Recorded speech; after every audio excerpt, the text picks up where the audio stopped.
अस्सलाम वालेकुम दोस्तों, मैं खिज़र हयात और आप देख रहे हैं खिज़रग्राफी यूट्यूब चैनल। दोस्तों, मोहन भगत जो इंडिया के वज़ीर हैं, उन्होंने एक बयान दिया है। उन्होंने कहा है जो मुसलमानों को अपने मुल्क से निकालने की बात करता है, अपने देश से निकालने की बात करता है, वो हिंदू नहीं है। और उन्होंने कहा जो मुसलमानों पर इल्ज़ाम लगा कर मार दे वो भी हिंदू के ख़िलाफ़ है। और ये सारे बयान मोहन भगत ने दिए। ये बयान क्यों दिए?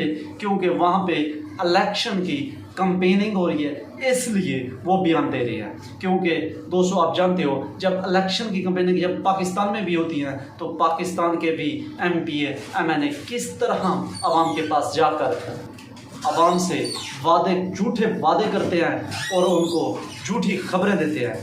और इस तरह से मोहन भगत ने मुसलमानों को ये झूठी तसल्ली दी है। और आज सुप्रीम कोर्ट के 3 जजेस का एक बेंच बैठा था। उन्होंने मोदी के ख़िलाफ़ और मोदी के जो गुंडे हैं, BJP के गुंडे, उनके ख़िलाफ़ एक बयान दिया है। उन्होंने कहा है कि ये मोदी सरकार और ये BJP के गुंडे ये गलत खेल खेल रहे हैं, ये गलत काम कर रहे हैं। चीफ जस्टिस एनी रेवरा ने मोदी हुकूमत के ख़िलाफ़ ये फैसला सुनाया है, ये बयान दिया है। और जजेस ने कहा है कि मोदी हुकूमत के ख़िलाफ़ या BJP के गुंडों के ख़िलाफ़ कोई बात करता है, कोई उंगली खड़ी करता है, उसमें कोई सहाफ़ी हो, कोई सियासतदान हो, अगर कोई भी हो, कोई इनके ख़िलाफ़ बात करे, कोई उंगली उठाए, तो ये 124A का इस्तेमाल कर उसको बंद करवा देते हैं और उसको जेलों में बंद करवा देते हैं। उस पर गलत इल्ज़ाम लगाए जाते हैं और इस तरह से ये कानून के ख़िलाफ़ है और इस तरह से ये 124 का गलत इस्तेमाल कर रहे हैं। और जजेस ने ये भी कहा है कि 124 का मतलब ये है कि एक बढ़ाई जो लकड़ी काट रहा है उसके हाथ में कुल्हाड़ा दे दिया जाए और उसे कहा जाए कि तुम लकड़ी काटो।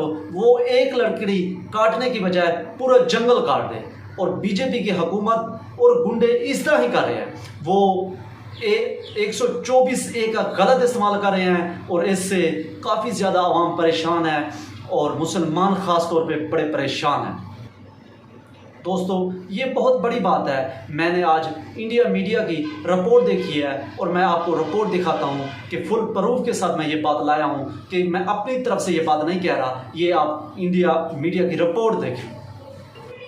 और इसके साथ एक दूसरा कानून 66A का भी गलत इस्तेमाल किया जा रहा है। और जजेस ने कहा है कि गांधी जी को दबाने के लिए भी ऐसे कानून का इस्तेमाल किया गया था। अंग्रेज़ ये कानून लाए थे गांधी जी को आज़ादी से रोकने के लिए, आज़ादी को दबाने के लिए, ताकि ये आज़ादी की आवाज़ को ज़्यादा बुलंद ना करें।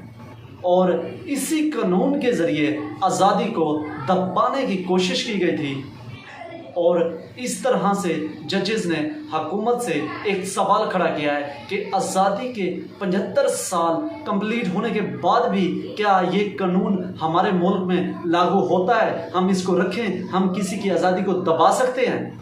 और इस कानून को तो पहले ही ख़त्म कर दिया गया है, लेकिन इस कानून पर अभी भी गिरफ्तारियां जारी हैं। और सुप्रीम कोर्ट ने कहा है कि 66A को तो 2015 में हमने ख़त्म कर दिया था, लेकिन इसके बावजूद 66A पर अभी भी गिरफ्तारियां हो रही हैं। आज की तारीख में भी 66A पर मुकदमे।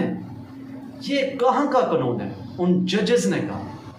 देखा जाए तो BJP के गुंडे और ये मोदी जी सरकार इसको इलेक्शन में भी इस्तेमाल करते थे इस कानून को, क्योंकि अभी वहाँ इलेक्शन चल रहे हैं और इस तरह से इस कानून को इलेक्शन में भी इस्तेमाल किया जाता था और इससे उनको फ़ायदा मिलता था। अब सुप्रीम कोर्ट ने इस कानून को ख़त्म कर दिया और जो कोई हुकूमत के ख़िलाफ़ बोले, BJP के गुंडों के ख़िलाफ़ बोले या पुलिस के ख़िलाफ़ बोले, इस कानून के तहत उस पर कोई इल्ज़ाम लगाओ और उसको उठा लो और जेल में बंद कर दो जब तक वो खामोश ना हो। फिर उनसे डील करो, उनको खामोश करवाओ और फिर उनको छोड़ दो।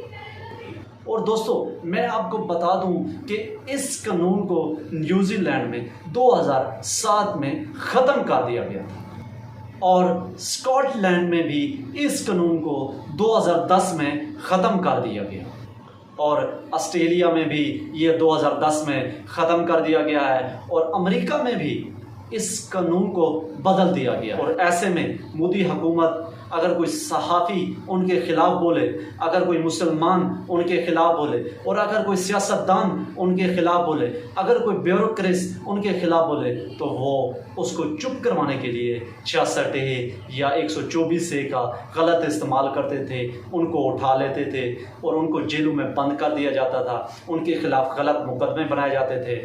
और जब उनको एग्री किया जाता कि वो हुकूमत के ख़िलाफ़ नहीं बोलेंगे, गुंडों के ख़िलाफ़ नहीं बोलेंगे, जो मुल्क में हो रहा है ठीक हो रहा है, तो इस तरह से अगर वो मान जाता तो उसको छोड़ दिया जाता।